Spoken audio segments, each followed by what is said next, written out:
So I want to talk about implications for research on entrepreneurship. I think this is really important as I think even the entrepreneurship literature, even though that they are about creating something from nothing, and that's the sort of basic principles of it, it is rather abstract. And this goes for all domains within research. The reason is that we're studying it from afar, and so it's hard to get that sort of firsthand experience. We can get narratives, but those are actually relatively rare in how we actually do research. Much of the research is used surveys, much of it uses what's called panel data. This is where you follow firms, you follow entrepreneurs over the course of many different years, but you're looking at very abstract measures that may or may not capture the flair of what it means to be an entrepreneur. It sort of gives you these snapshot shots, as I sort of pointed out, or these very significant events that happen that frankly don't really matter, right? So if I think about the moment when I created I actually established the Reciprocity Project. It's an LLC. I actually created that. I had help with um, one of the law professors at my institution, but that was such a it was significant to me in the sense that this was like a starting moment, and this was being established, but such a very very insignificant process part of the whole process. In fact, I've actually started several other LLCs right now because they're extremely easy to do. You just go online and you just create these LLCs, and there's really nothing to it. There's no like aha moment. There's very little. It's such a tiny part, insignificant part. So the fact of sort of establishing very tiny part of the process. The maybe the lead up to it, there is some sort of significant feelings that you have. Um, but much of it is what we actually study, the sort of the moments that we study are insignificant in terms of the entrepreneurial process and what it actually means to create something from nothing. That's actually where I'm going to sort of start in looking at this. So again, it's a problem of how we actually study it, and it's hard to get these moments. So here's where we sort of fit, and this is where this is a violation of a social norm, right? So the established sort of way of doing research is that we study from afar. We're sort of that third person that's looking at these different scholars or looking at these different subjects, and we're studying them like a psychiatrist that you would imagine in a movie, or you're a scientist studying from an abstract. But because this is by its very nature, I'm creating this, and you could see the entire process, and how it actually gets formed. There's a lot of things that I don't show because it's kind of boring in the sense the nitty gritty of doing development.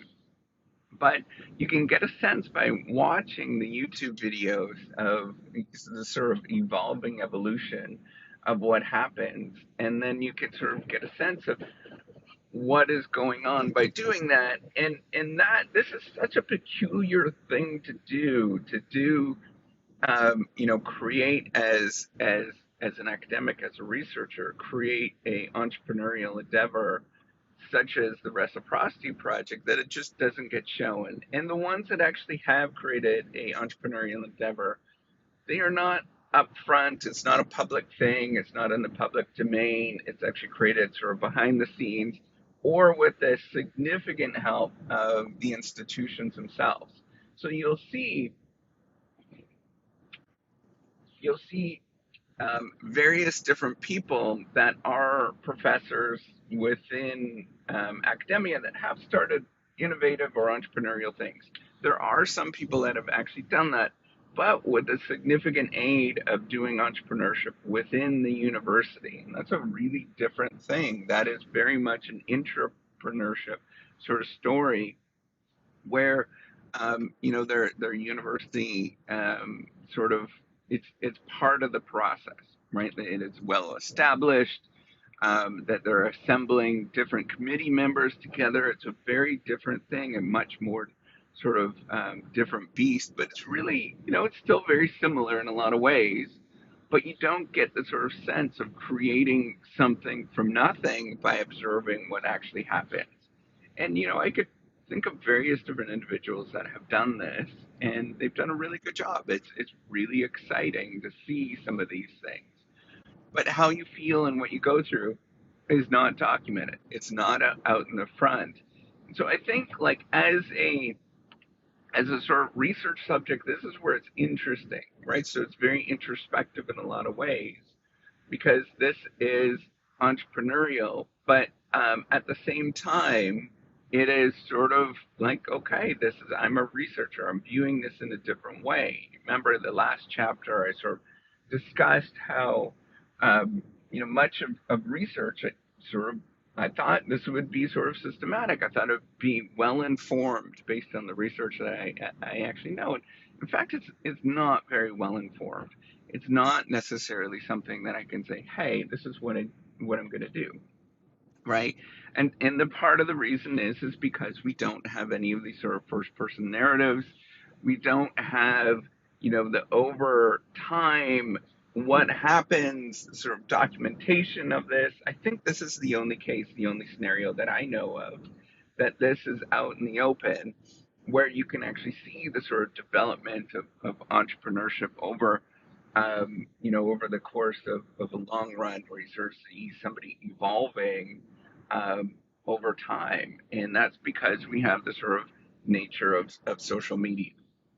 And that is in the public domain. And the reason why I want to sort of disclose the reason why I'm active on social media is, you remember, if you go back to the first chapter, is because I couldn't figure out how to actually get this thing to work within the domain of the university system, and it wasn't going to actually establish itself. So I had to go outside of the university system and look for sort of opportunities outside to get this thing to actually function.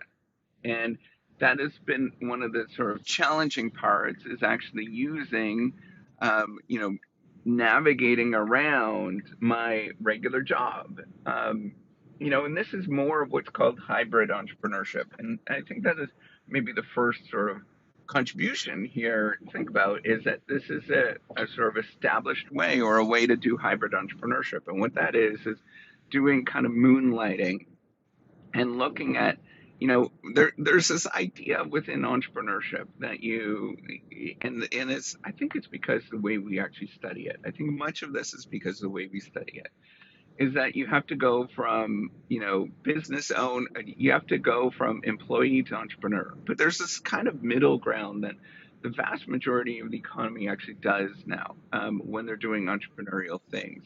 And that is doing things on the side, like a weekend job, like cutting grass, for example, where you do things just at night, or maybe you Uber at night, or do something that is, people would suggest that, yeah, that's kind of entrepreneurial, but it's not being sort of recognized within the economy. It's not being recognized in the research as much. And part of the reason why I actually did this, it wasn't necessarily because I was sort of compelled in the sort of way that one would think about it, within the literature, but it was because I had some problems that I wanted to work through myself, and nobody was going to do this except for me. And so I had to think about, okay, how am I actually going to do this? And I also was thinking about, my greater contribution to society, and thinking about, what can I contribute that would actually improve upon and build upon and be sort of complementary to my existing research. And that was sort of viewing myself as kind of living laboratory of going through this and figuring this out on my own, and sort of being documenting it like a scientist actually would. So that, I think, is an interesting endeavor where, the the the reasons why I actually do hybrid entrepreneurship is not necessarily sort of financial, although that, I have to admit, I'm going to be very upfront. It would be nice if this would actually have a financial return, and that would recoup the sort of risk that's associated with it. Um, then I'd actually have some benefit for the risk that have taken so far financially. But so far, it's actually been negative. It's been a net negative in terms of finances, fairly significant net negative. But, the revenue is coming in, but it's not in the ways that I sort of would have thought it would have came in. It's coming in through, ads, for example, on Google.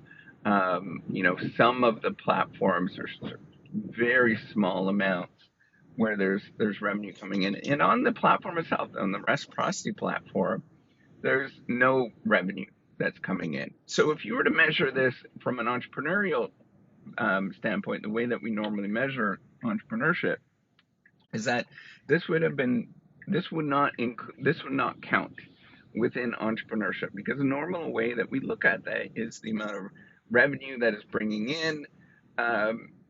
Whether it's bringing in a significant revenue, whether the person can actually work full time, various different measures that we look at that are reflecting within entrepreneurship, or, it either looks at starts, for example, when it starts, establishment, whether it is, a spin-off from a university. I would say that this is kind of a university spin-off, but in a very indirect way.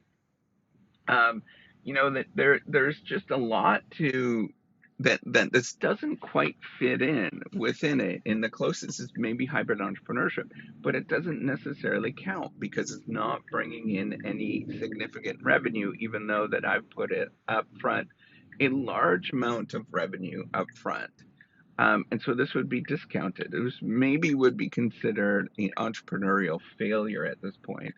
But I don't think, given the sort of traction in other areas and other indicators outside of the financial metrics, such as on social media, such as, just sort of qualitative notes that I get from various different folks every once in a while, that those are indications that it actually has traction. It is moving in the right direction. It's just figuring out what the actual monetization of it should be and what that should look like. And it might not necessarily be the way that I sort of originally conceived. So that's the sort of first area, is the sort of original entrepreneurship research. Now, there's also this sort of ongoing debate about, creation of opportunities versus discovery versus, effectuation. And I'm going to have to admit, I'm actually, given my experience at this moment, that I do not believe at all that opportunities exist. I do not believe at all that, that they're there to sort of discover. I don't even think that there's these objective opportunities that are there that entrepreneurs even imagine in any sort of way. I think the entire thing is made up. The entire thing feels like I'm violating social norms. The entire thing feels not so much entrepreneurial in the sense that it's sort of structured in this positive way, but it feels very, that I'm doing something wrong, that I am in the interstitial of what is right and wrong, and there's this normal social structure, and I feel more like this is not necessarily a positive thing, but I feel that this is, frowned upon, and I think that this is a better reflection of what it means, and perhaps it's just within the sort of academic game, because being a researcher that is committed to doing research, doing things outside of the research domain is considered sort of a social norm violation. But in the domain of, even in the domain of entrepreneurship, if you think about most entrepreneurs, when they do something, they face a great deal of ridicule when they first starting out, because it's nothing that's really sort of a positive thing. The only domain that you might face sort of, a positive outlook on it is if you're within the sort of, startup ecosystem like Silicon Valley, for example, where there is a sort of reflection that this is a positive thing. But even still, within those domains, if you're doing something that's outside of that, you cannot sort of violate social norms in the way that that sort of true entrepreneurships are violating, right? Like getting up and doing something like if you were to do an entrepreneurial venture, for example, in Silicon Valley, and then spend your time on the weekend cutting grass because that's the way that you generate revenue, or selling pizzas or whatever that you generate revenue, that would be considered a social norm violation. But that thing is actually a thing that's generating revenue for you to sustain yourself, um, to be within those particular domains, right? So we have to sort of really question what it means to sort of view entrepreneurship. And we have this very strong bias towards viewing it in a positive light, viewing it that entrepreneurs feel that this is that this is a positive thing in some sort of way, but it feels much more different than that. It feels very much that this is a negative thing, and I feel very much like I'm violating social norms. I feel and then anybody in academia would completely understand where I'm coming from. In fact, researchers would probably really resonate that this is very much a social norm violation of doing something like this, because this is not what I should be doing. And the same thing would go if you were to look at almost any entrepreneur doing things that generates revenue or looks at other opportunities with outside of those domains. If there is a financial backer, right, a venture capitalist, for example, and they're doing things.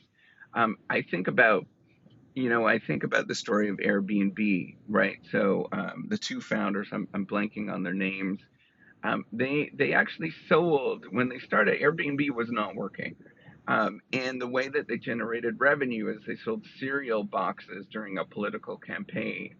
They called it Obama O's. It was a really nice or clever thing.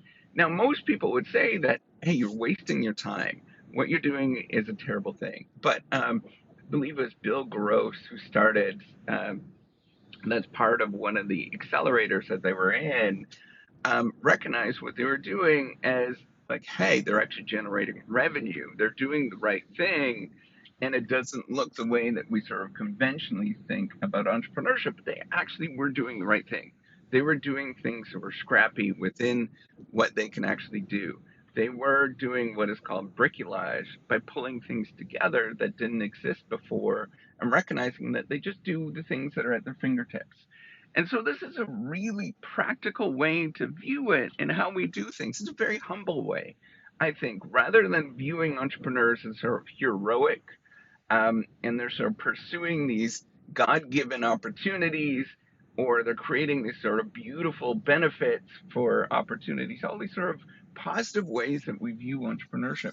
In fact, is more of they're deviant. They're doing things, it feels like a social norm violation. It feels like deviance. It feels like me giving the middle finger to the outside world and saying, I could do this despite what is going on within the sort of normal social structure, right? So I think, from my perspective, we should focus more on the negative. We should focus more on how people actually view these things and put in, if we want to encourage entrepreneurship, it's not about rewarding and competition and rewarding the best and having greater competition, giving financial resources, but creating, broadly a community, but also not only a community where it's supportive, where people recognize it, where people give you support, but also the resources for when things don't go well, or for the things that you feel like you're doing social norm violations. So every accelerator should have counselors, for example. They should have psychiatrists that are there. You should have free mental health resources. It should be encouraged, if not recommended or required, that everybody go through, psychological training as well as counseling, so they could deal with the stresses of the norm violations that you're going to experience and go through. Um, because it's a challenging thing where you are going and reimagining yourself. You're creating something from nothing. So you were once sort of considered yourself as, um, nobody that stands out. If you sort of take this view as entrepreneurship as just standing out, right? And maybe it's sort of a leadership thing, and you're viewed as, I'm not this person that stands out. I am sort of part of the crowd, and all of a sudden, you are the person that stands out. You're the square peg in the round hole, as Steve Jobs put it many years ago. There's a great quote that he did from a commercial. Um, it was stole by Jack Kerouac, by the way. It's one of my favorites. And you're the square peg in the round hole and you don't quite fit with everybody. We have to recognize that this is a social norm violation, and we have to have resources in place. Not only supportive resources and encouragement and, continuous repetition to telling people that they're doing the right thing, that this is a good thing, that what they're doing is, a remarkable thing. But we should also have all of those resources that help people deal with the emotional challenges and cognitive challenges that you're going to face as the entrepreneur through violating social norms. Right? The goal that you generate revenue, in my view, is not necessarily looking at what already exists, by looking at what doesn't exist. And because you're looking at what doesn't exist, that's a violation of the social norm by default. That's looking at the environment and saying, hey, this thing that we normally view as a problem is an opportunity. This thing that we normally view as, that doesn't exist, somebody's got to go do that thing. There's this great video, and I've talked about this before. There's this great video. It's how do you create a movement? And I'm not sure if I talked about this early in one of the earlier chapters, but it's this guy just dancing in the corner. And if you look at that guy just dancing in the corner at this concert, um, after 5-10 minutes, everybody else starts jumping up and dancing around and playing around with him. But in the meantime, that person had to deal with being a social norm violation. They have to deal with the pressures of, hey, I am unusual, I'm weird, nobody is paying attention to this thing. What is this person doing? They should not be doing that thing. But if you think about this, that takes a great deal of courage to actually do that. And so we need to stress what it means to be an entrepreneur and deal with that in terms of the social norm violations. Rather than focusing on the positive, we focus on the negative in terms of mitigation and making sure that people feel okay with what they're actually doing. Um, and in terms of the process, right, I want to sort of talk about implications for the research entrepreneurial process. You have to put things together in a way that are kind of not normal in the way that most people think about them. And it's not necessarily viewing it as that that there's these tools that are available. So one of the tools that is sort of a hot topic at this moment is thinking about doing A/B testing and treating entrepreneurship as kind of an experiment where you A/B test your way. And yes, there is an A/B testing way, and there is kind of a scientific method way, but much of that does not work. And why didn't I actually use that? It works to a very small degree. It's such a small part of what actually works in terms of gaining, traction, that I actually have stopped doing it because it was more of a waste of time to actually do this. What actually works is building community, building, telling your story, doing things where people resonate, actually doing the thing where you're real, where you're absolutely authentic and real, where you disclose all of your problems and all of your troubles and get people to actually follow along and be part of this community where they're convinced that this thing actually works. So the idea behind A/B testing and the experimentalist kind of way with entrepreneurship, while it works, it is kind of a way to think about hacking your way, right? And it requires a few things. It requires first an audience, which is very expensive to get. It's very difficult and challenging to get an audience. Um, and people don't realize that it's not well known or it's not well disclosed. The sort of belief is that you just get 50 people. Well, you don't need the 50 people are not going to give you enough information to understand whether the thing that you're doing is actually the right thing or not. It is too small of a sample, and that 50 people in sort of today's online environment will probably cost you at least $100. And so if you have venture capital backing and you have a few $100,000 to spend, by all means, that makes a lot of sense. But $100 to me, at least to me, still feels like a lot of money. And the way that I would do this is through community building and getting people to sort of see what you're doing and telling that story along the way, which is way different. Now, the other thing is this entrepreneurial process, it's a lot slower in doing it this way. It's a lot slower than what is sort of sold in Silicon Valley. Now, the problem with this sort of venture capital view is that it is, it's a boom or bust sort of structure, right? It's designed to incentivize entrepreneurial ventures to grow very, very, very, very quickly, and if they don't, they implode. It is very risky thing. So from a venture capitalist perspective, right, if you're managing a portfolio, you want to encourage all the sort of portfolio firms to take as much risk as possible because that's how you're gaining as much benefit. Now, if you are owning it, such as myself, right, 100% own this at this moment, taking those risky ventures is a very, very dangerous thing.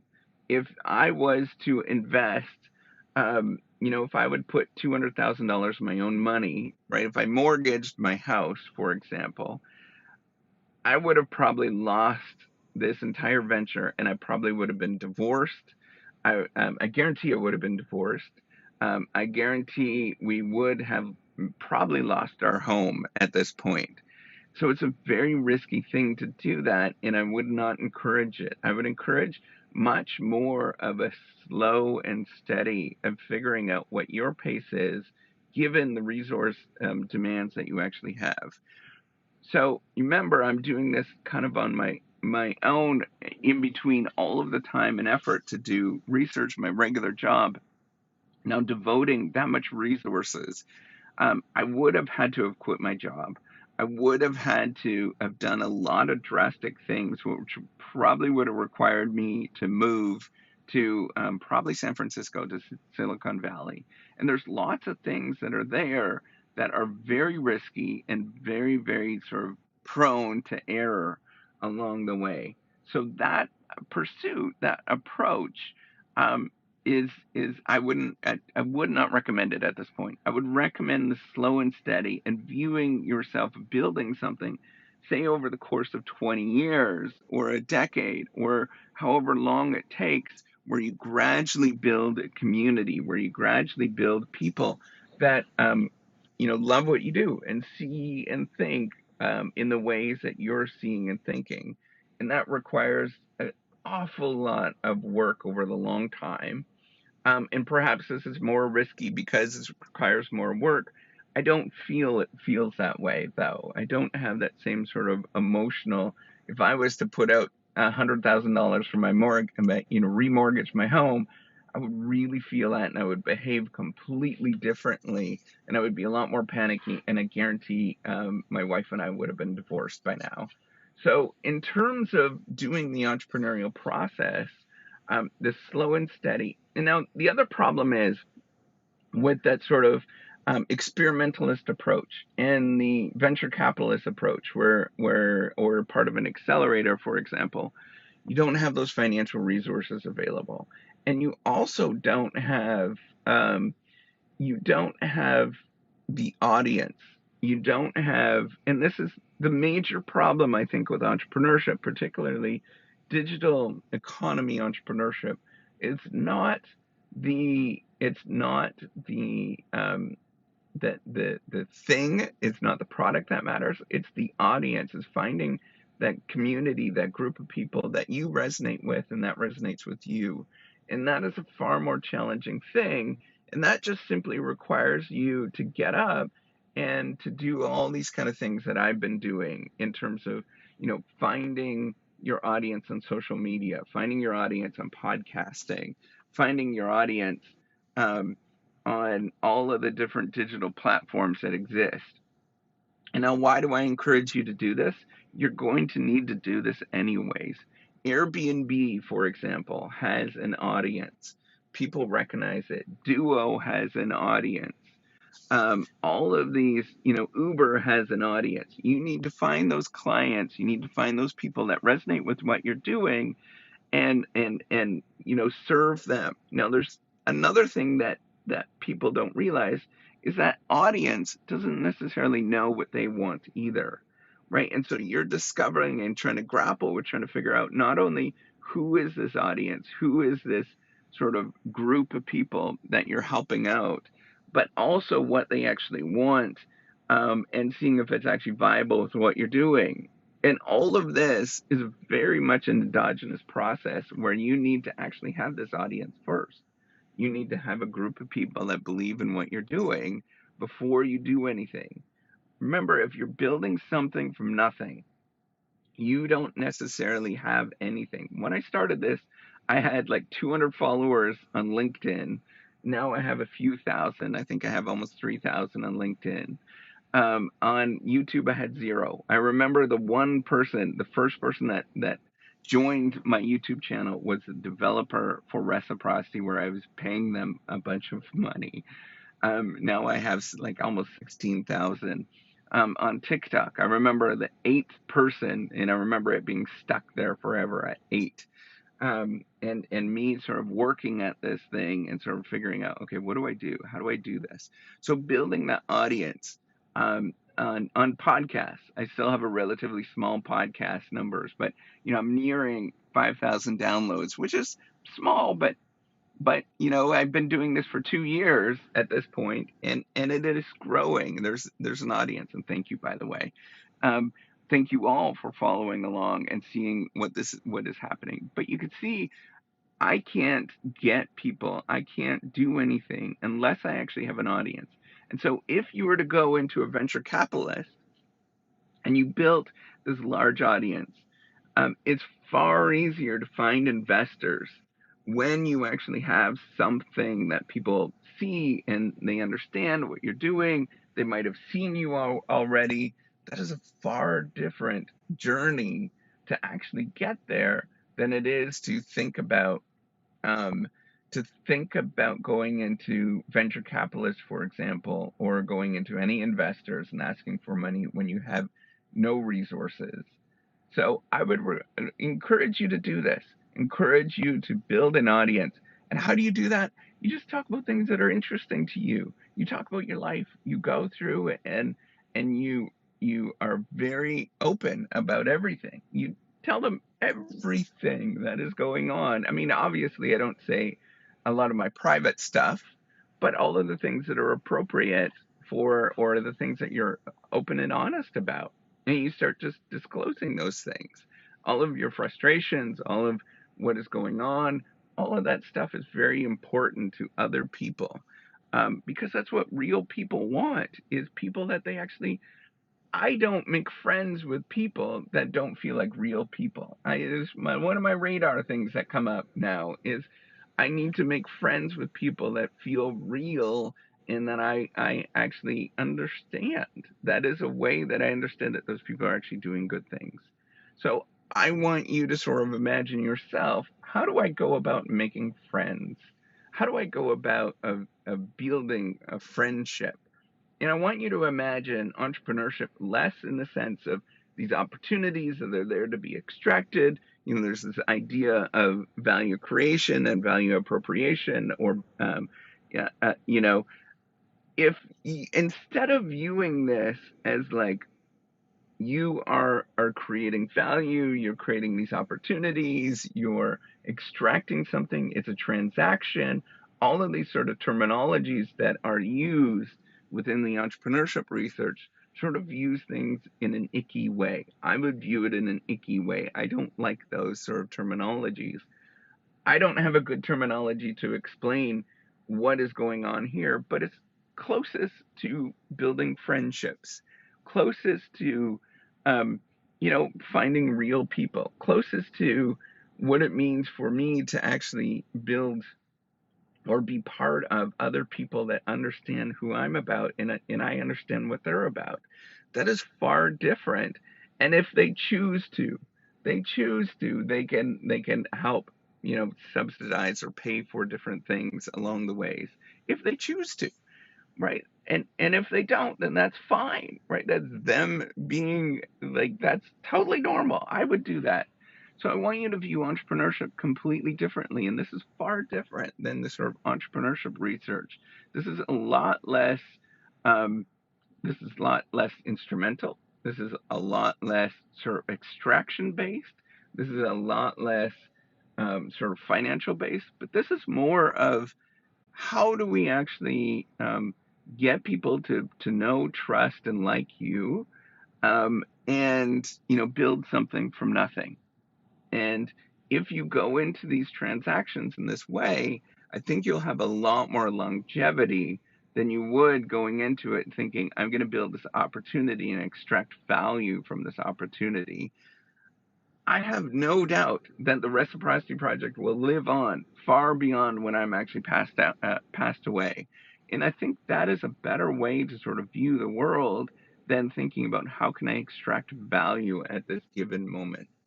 So I think these are the contributions to entrepreneurship, is very much thinking of, oh, and one other thing, coming back to the bumbling idiot theory, the view of entrepreneurship right now, if you look at almost all of that research, not only is it viewed in a very positive light where you're not doing any social norm violations, but it's also viewed in a very systematic and intentional way that you understand what you're doing. Now, the closest thing that is evolving now is a sort of learning way where that you're doing this sort of A/B testing, you're doing experimentation where you're learning about the world that you don't know what's going on. But I want to take this further and say that you absolutely know nothing, and you're a bumbling idiot. You are really just grappling at straws and trying to figure things out, and you don't know what the right thing is to do.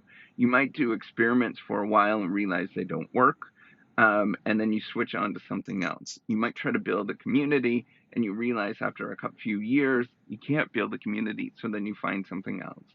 And it's just grappling at straws where you're trying to figure out what is going on. And the problem is everybody is uncertain about everything. There's not necessarily an environment that exists outside of you, and you're not intentionally sort of manipulating that environment. You're kind of bumbling through things. You don't know what you're doing throughout the process. You're really, really just baffled and trying to figure out, I don't know what to do. And I think I could do this, and the only thing I could do is sort of take these actions going forward, and if they're right, they're right, and if they're wrong, they're wrong. And then you sort of see, okay, this one got me a return that was 51% better than what I had before, or 1% better than what I had before, slightly better, right? And 49% it failed, and that is all you're doing, is you're grappling at, and you repeat those things that gave you just a little bit more, and that's all you're doing over time, is you're looking at, okay, what worked, how can I get a little better than what I had before? And as you repeat that, you slowly get just a little better and a little better and a little better and a little better. And often you don't necessarily know why it works, but you sort of pursue those things and see, hey, and then you make sense. You do more of what's called not deduction, but abduction, where you're sort of looking at the world. You sort of have a theory of the world, and then you sort of make sense that this doesn't work, and then you sort of come back and you piece it together, and it's both sort of extracting from the world and making sense from the world, but also having this sort of overarching theme of what you think actually kind of works, or a mental model of what actually kind of works. So That's it. I think I'm going to talk about research implications for innovation in the next chapter. I wanted to actually discuss one more thing before I go in terms of entrepreneurial finance. And this is the idea that um, you need to get entrepreneurial finance to create something from nothing. And that entrepreneurial finance ranges from a bank loan, which is more conventional, very difficult to get often when you're creating something, to something that is more, more risky, like venture capital, for example, or equity splits. Um, but the problem is with all of those approaches, you need the other party to actually believe in this thing. And if you don't have an audience, if you don't have something that you're creating that is very readily observed, they're not going to believe in it as much as what you think it's going to be.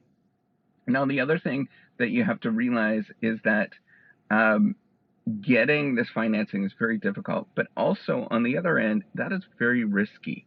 That is an approach that will likely lead to many people leaving their homes, losing their homes, or doing things that are just financially not plausible for most people. This approach that I pursue and that I talk about, where you just fill in the gaps with doing stuff given available digital technologies, having that gumption where you are doing things on social media and start pursuing things in the free time and creating something from nothing, it is different and it's a lot less risky where somebody can actually take that jump from going from pursuing their sort of normal employment to an entrepreneurial venture. Now, I want to sort of point out, am I actually going to do this eventually, right? Run the Reciprocity Project as a full-time CEO? I don't know, but I also don't know of any other people that would be willing to take this role. And so this puts me in a position where, it's more of the classical finance literatures. Who do you find to sell this to? Where people are going to believe and are going to run this thing in the way that you think it's actually going to work, right? And that's more of a challenge of finding the right match with the people that are actually involved in the process. So it's not necessarily about the entrepreneurial financing as one would sort of think about in terms of getting bank loans and those kind of things, but it's more of let's figure out how do we do this and put this together where we can generate revenue at this moment, so that it becomes a viable thing, which is a lot less risky. But then after that, how do I find other people that will believe in this thing, so that they would actually participate in a more meaningful way, that they would want to participate and be part of the process? This is more of a challenging thing than just getting a bank loan, which is very, very risky and will likely lead most people to losing their home or losing their business because of the risk that's actually involved.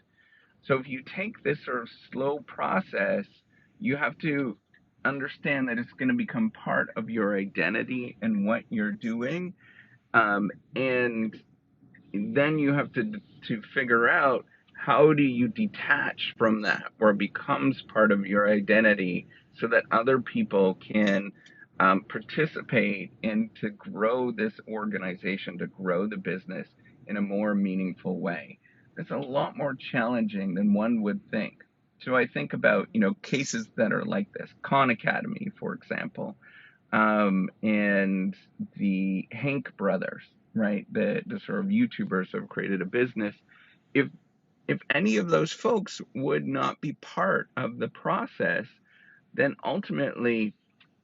you know, ultimately those organizations would probably collapse in of themselves. So they have to figure out, just like with the Reciprocity Project, is how do you detach? How do you allow people to participate in a more meaningful way that is not necessarily that you're taking the charge going forward and disentangling yourself from the entrepreneurial venture, then